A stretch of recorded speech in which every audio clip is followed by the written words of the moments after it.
বা ইত্যাদি আটকে আছে কিনা, যার জন্য জলটা নিচে নামতে বাধা হচ্ছে বলে দেখেছি। থেকে তো জল এখানে বেড়েছে, এখানে যে আমাদের কোপাই যে নদী, এখন নদীগুলি তো সবই তো নাব্যতা নেই। এখানে সিল্টেড হয়ে আছে, ঠিক আছে, সিল্ট এখানে আছে। সেগুলো একটা শর্ট লিস্টিং আমরা করেছি, সব ভিডিওকে আমরা বলেছি, অনেকদিন ধরেই চর্চাটা চলছে। আর বাদ বাকি এখানে জলটা জমে আছে এখানটায়।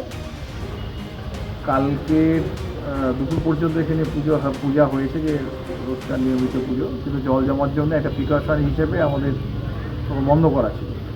মূলত যেটা হয়েছে, প্রচুর বৃষ্টি হয়েছে এখানে, আর কুলতোর ব্যারেজ থেকে জল ছাড়া হয় প্রায় ৩,৫০০ কিউসেকের একটু বেশি জল হয়েছে।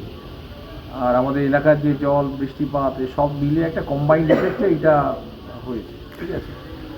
আমাদের এখানে স্থানীয় প্রশাসন, ব্লক, গ্রাম পঞ্চায়েত, আমার মহকুমা, তারা চেষ্টা করছে। অনেকটা জল কমেছে, একেবারে মন্দিরের চাতাল পর্যন্ত, মন্দিরের ওই যে চাতাল, মেন চাতাল পর্যন্ত জলটা উঠেছিল, ঠিক আছে।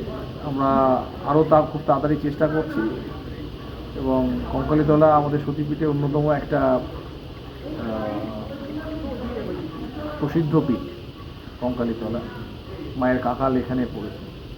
আমরা প্রশাসন থেকে শব্দভাবে চাইছি যে মায়ের ওই যে পূজা বা দর্শনার্থী বা যারা পুজো করার জন্য এসছেন, এখনই যেটা বললাম আমরা, এখানে যে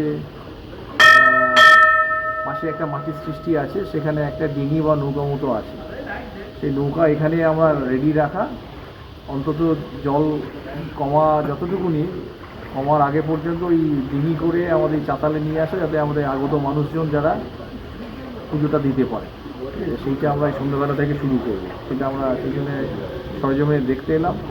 বাদ বাকি আরও কোথাও আমাদের আরও কিছু মেজার্স নিলে জলটা তাড়াতাড়ি কমে কিনা সেগুলো দেখছি।